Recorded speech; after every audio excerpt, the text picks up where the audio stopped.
14 ఆదాము హవ్వలు గురించిన వాస్తవాలు చర్చికి వెళ్లే అత్యంత భక్తిపరులను ఆశ్చర్యపరుస్తాయి. 1 ఆదాము 930 సంవత్సరాలు జీవించాడు. ఇది నమోదు చేయబడింది ఆదికాండము 5వ వచనం 5లో. కాబట్టి ఆదాము జీవించిన రోజులన్నీ 930 సంవత్సరాలు మరియు అతను మరణించాడు. అది సగటు మానవ జీవిత కాలం కంటే చాలా ఎక్కువ.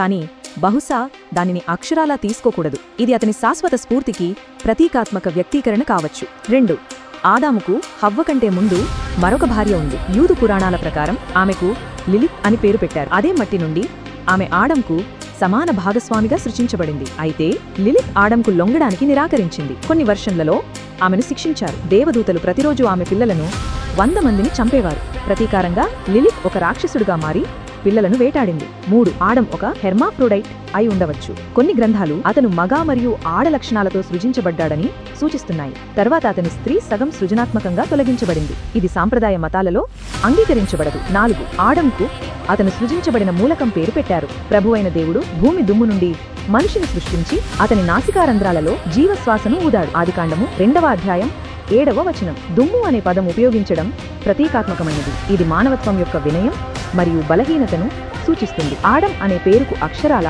మనిషి లేదా మానవత్వం అని అర్థం. కానీ అది అడామాతో కూడా ముడిపడి ఉంది.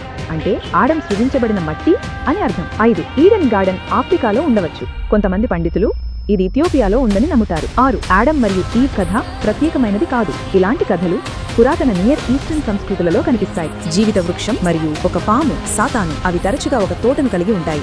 7 పాము ప్రాతినిధ్యం వహించదు. బైబిల్ ఈ సంబంధాన్ని ఎప్పుడూ చూపించదు.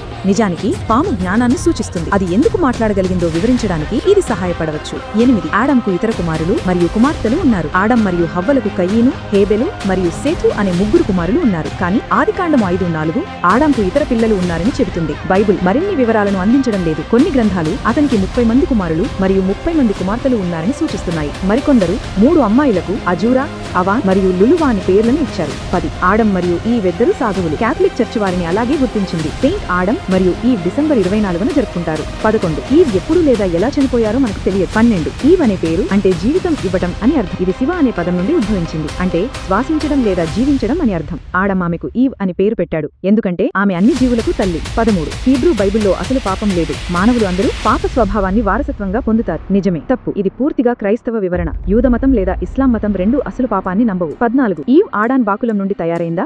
బైబిల్లో సెల్లా అనే పదం 40 సార్లు కనిపిస్తుంది. ఈవ్ కనిపించినప్పుడు దానిని ప్రక్కటెముక అని మాత్రమే అనువదిస్తారు. దీని అర్థం సాధారణంగా ఏదో ఒక వైపు అని. కానీ కొంతమంది పండితులు దీనిని బాకులం అని అనువదించాలని వాదిస్తున్నారు. ఇది చాలా క్షీరదాల పురుషాంగంలో కనిపించే ఎనుప.